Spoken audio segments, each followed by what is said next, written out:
It is already time for Summerween again. Crazy.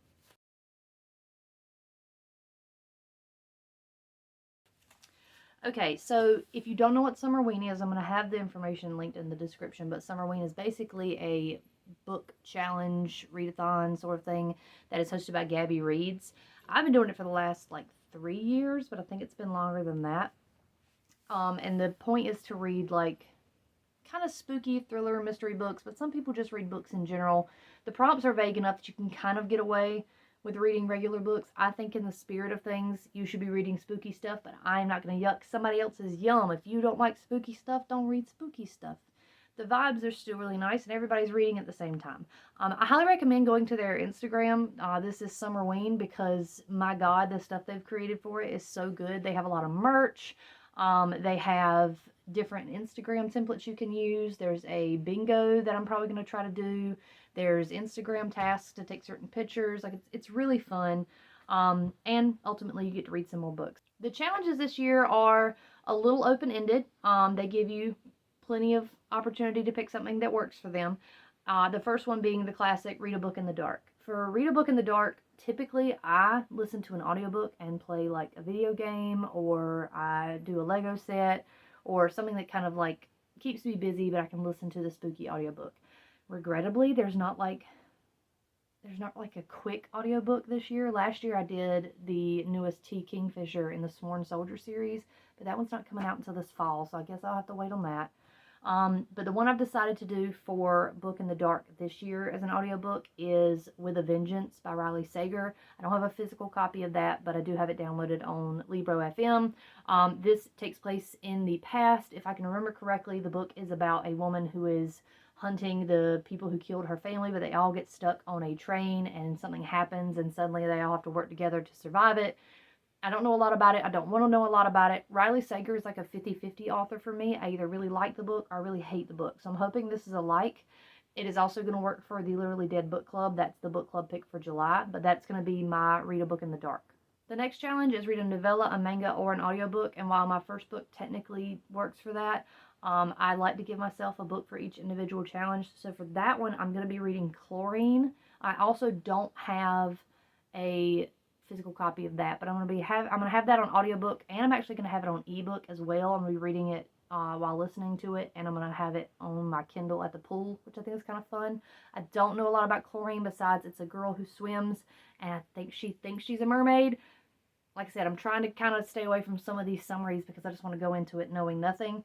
But that's going to be my pick for read a novella, a manga, or an audiobook.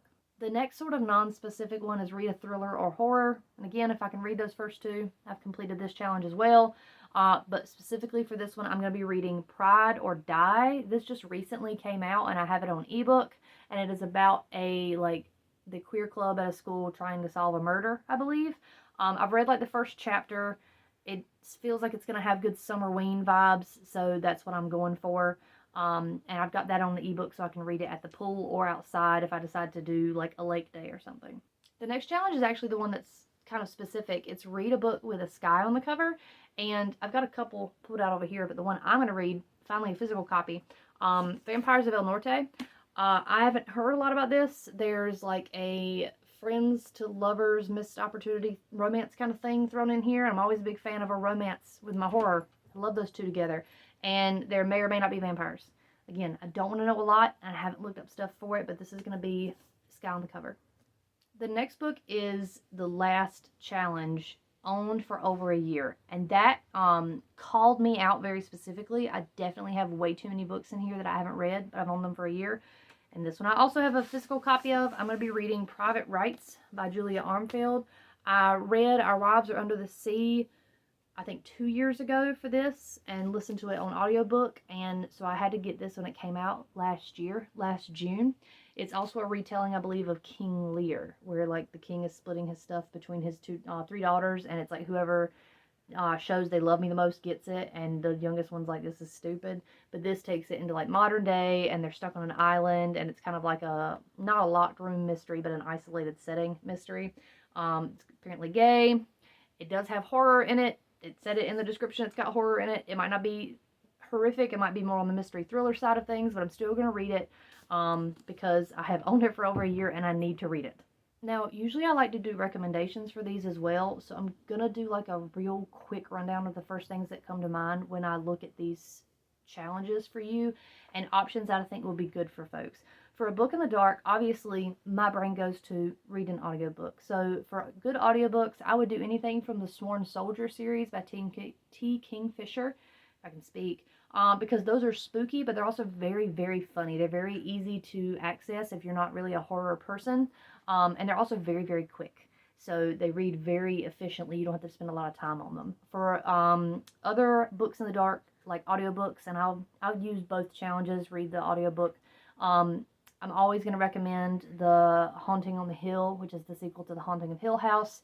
Last year I read The Honeys. That is also a really good one because there's a lot of extra noise in the background. But again, those are not everyone's favorite, but they're mine. I believe the Lake Witch, Indian Lake trilogy, you know what I mean, Stephen Graham Jones, I mean your books. Those are really good. They have full casts for like, I think the second and third one, and so they're pretty well narrated, and they really make sense as an not ebook, an audiobook. For a novella or a manga or an audiobook, again, any of the ones I just said for audiobooks, I also would recommend any Junji Ito manga, any of them, especially the ones that are short story collections, because then you can kind of pick one up and go do something else, read one or two, do something else. I specifically enjoyed Alley. I don't have that here. I've put that in my classroom library. And earlier this year, I read Fragments of Horror. Both of those are really good. Dissolving Classroom is also hilarious. It's very stupid, but it's also hilarious. And gross. It's a horror manga. For thriller or horror, I cannot say those well. Thriller or horror, I would go for the classics. I would look at your Stephen King. I would look at your Stephen Graham Jones. I would do your Agatha Christie. This is a great time to pick up And Then There Were None and see where the hype is. I usually try to do an Agatha Christie through these, and they're really good. Joe Hill does very good short story collections of horror. The 21st Century Ghosts, where the black phone is, that movie that everybody likes, the short story is there. Fantastic. Perfect option. If you're a more classic girly, try out Frankenstein. I would recommend Rosemary's Baby, but not the sequel to Rosemary's Baby. Rosemary's Baby is good. Son of Rosemary sucks. I think that's the sequel. I got rid of it. That's how bad it was. And then, what's something else? What's another good thriller or horror? I'm not always impressed with thrillers, so I don't read a lot of those. I read a lot more horror. Have I read anything recently that was pretty good? I'll have to let you know. I'm reading something right now that's not bad, but I'm also only 50% of the way through. And horrors usually lose me in the end. So anyway, I think about the classics when I think of thriller or horror. For sky on the cover, what horror books have skies on the covers? That's going to be so dependent on what the edition is that you pick up, though. You know, like if you do a paperback versus a hardcover. Do I even have any in here that I think fit that? Not off the top of my head. If I think of anything, I'll put them on the screen now. Can you see anything? Am I just talking to you with a blank screen? I'm sure I found at least one book to put on the screen. Just read those. They're great, I guess. Like my brain goes Pet Cemetery, but that still is dependent on the edition you read. Anyway, read these books that have a sky on the cover. You're really alone, though, for the challenge of, like, something you've owned for over a year. How do I know what you've owned for a year? Figure it out. Look at your TBR. See what you bought last year and what you haven't read yet. And I guess if you don't know or you don't keep track of that stuff really well, do something you've wanted to read off of your TBR for a while. Like, if you've had it on your want-to-read shelf, now might be the time to pick it up. I'm probably going to vlog Summerween. I tend to vlog Summerween. I do 3 vlogs. I do like days 1 through 3, 4 through 6, and then wrap up. I don't know that I'm doing anything fun this year. I do know, unfortunately, that I get the AP test results from where I taught AP Lit this year. They come back on the 7th, so I will have a day where I'm either very happy or very sad about myself. And yeah, that's about it. Also, I have some cool Lego stuff, so I may make a Lego set. I'm excited. I don't really have a spooky Lego set, but I have like summery Lego sets. Those will work. Those will be fun. Anyway, I hope this was entertaining. This is what I'm reading. It's not just these 2 books. I do have other books, but these are the only 2 I have physical copies of, so it's gonna have to work. All right, let me know what you're reading, especially if you have any options with like sky on the cover, because Again, I'm going to look it up, but I don't, my brain is not an encyclopedia of that right now.